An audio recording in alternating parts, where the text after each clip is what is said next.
मंच पर खड़े सभी लोगों ने प्रज्ञा को बुलाते हुए कहा, अब हमारे बीच 27 वर्ष की सुप्रसिद्ध लेखिका, जिन्हें देश विदेश में ख्याति प्राप्त हुई है, जिनकी अब तक 25 पुस्तकें प्रकाशित हो चुकी है, आज भारत के राष्ट्रपति अपने हाथों से प्रज्ञा को सम्मानित और पुरस्कार से अभिभूत करेंगे।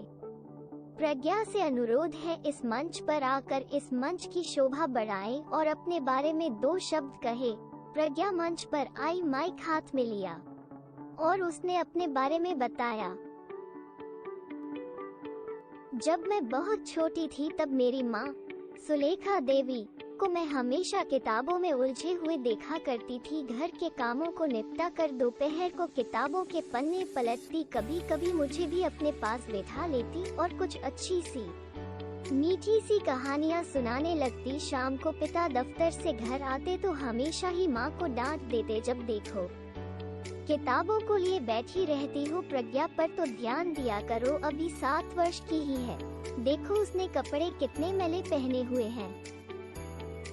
माँ झट किताब को बंद करके अलमारी में रख देती और कहती, क्यों खफा हो रहे हो, हाथ मुंह धो लीजिए, मैं खाना परोस देती हूँ। लेकिन कभी कभी पापा शाम को ड्यूटी से आने के बाद माँ के हाथों से किताब छीन लेते और एक कोने में फेंक देते। माँ फिर पापा के सामने कभी भी किताब नहीं पढ़ती थी, चोरी छिपे ही किताबों को पढ़ती।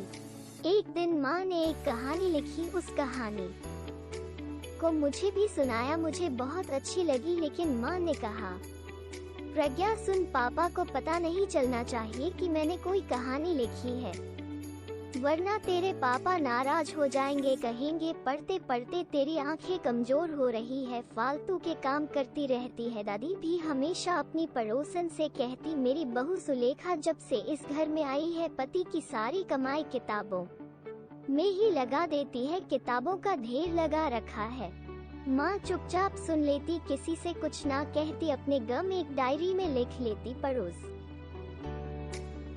में और रिश्तेदारों में ये बात पता नहीं थी कि मेरी माँ ने एक कहानी भी लिखी है। माँ ने उस कहानी को अखबार में या किसी मासिक पत्रिका में छपवाने के लिए कई बार सोचा, किंतु असफल रही। घर के कामों से फुर्सत ही नहीं मिलती थी, पड़ोस और रिश्तेदारों में बताने में झिझकती थी। धीरे धीरे माँ बूढ़ी होती जा रही थी और मैं जवान होती जा रही थी। इसी बीच दादी जी का भी देहांत हो गया।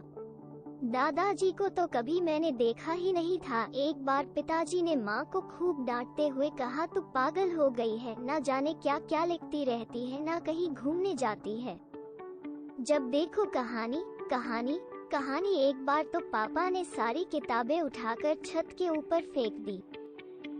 उस दिन माँ बहुत रोई, उन्होंने खाना भी नहीं खाया। मैं उन दिनों विश्वविद्यालय से पढ़ाई पूरी कर चुकी थी। माँ को मैंने बताया, विश्वविद्यालय में मुझे एक प्रोफेसर मिले थे, उन्होंने अनगिनत इंग्लिश में किताबें लिखी है, उन्हें हिंदी लेखिका की तलाश है, तुम उन्हीं प्रोफेसर के साथ काम कर लो, तुम्हारा लिखने का शौक भी पूरा हो जाएगा। तब माँ कहने लगी, अब मेरी उम्र हो चुकी है, मैं कहानियाँ लिखती रहूंगी, तू मेरी कहानियों पर अपना नाम दे दिया कर। अगले दिन मैंने प्रोफेसर को अपनी माँ की सारी बात बता दी। प्रोफेसर जी बोले, देखो बेटी प्रज्ञा, तुम अपनी माँ की लिखी हुई कहानी ले आओ, पुस्तक के कवर पर तुम्हारी माँ का नाम ही छपवाऊंगा। किताब छपने के बाद तुम पुस्तक अपनी माँ को तोहफे के रूप में पेश करना, तब तुम्हारी माँ कितनी खुश होगी। 15 दिन के बाद किताब के ऊपर लिखा था, लेखिका सुलेखा देवी।